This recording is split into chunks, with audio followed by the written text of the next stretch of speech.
Waasi wa AFC M23 wameripotiwa kurejesha na kuchukua udhibiti wa maeneo ya Kasheke na Bituna katika sekta ya Oso Banyungu wilayani Masisi kaskazini mwa Kivu siku ya Jumanne 18 Novemba. Mashambulizi hayo yalianza alfajiri, yaligeuka kwa kasi kuwa faida kwa wapiganaji wa M23 wanaongozwa na Sultani Makenga.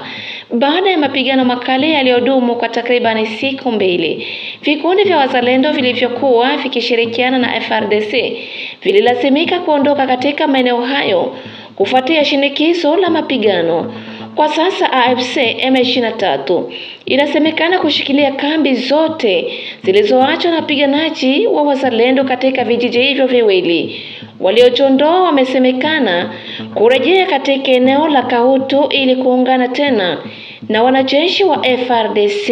Jumatano tarehe 19 Novemba mwaka 2025, sauti za bunduki nzito na milipuko imerindima katika maeneo kadhaa ya wilaya Walungu mkoani Kivu Kusini, ikiwemo Mugogo, Kaniola, Walungu mjini na katika kata ndogo ya Ikoma.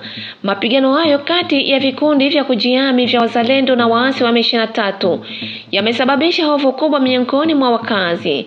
Katika Mugogo inaripotiwa kuwa wapiganaji wawili wa M23 wameuawa.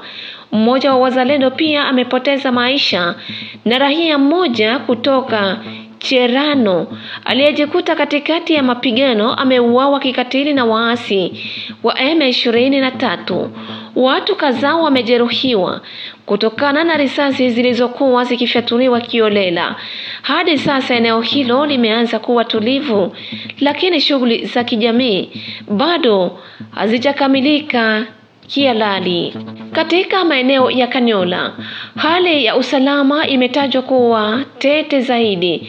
Mapigano makali yameripotiwa tangu saa 9 usiku na taarifa za awali zimeonyesha kuwa wazalendo wawili wameuawa pamoja na takriban waasi 20 wa M23.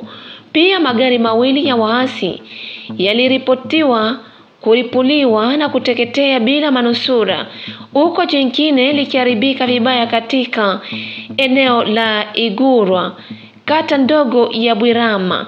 Walungu mjini, nyumba ya mtu anayetajwa kuwa msimamizi wa eneo hilo kwa niaba ya waasi wa M23 ilishambuliwa usiku wa manane majira ya saa 7 usiku.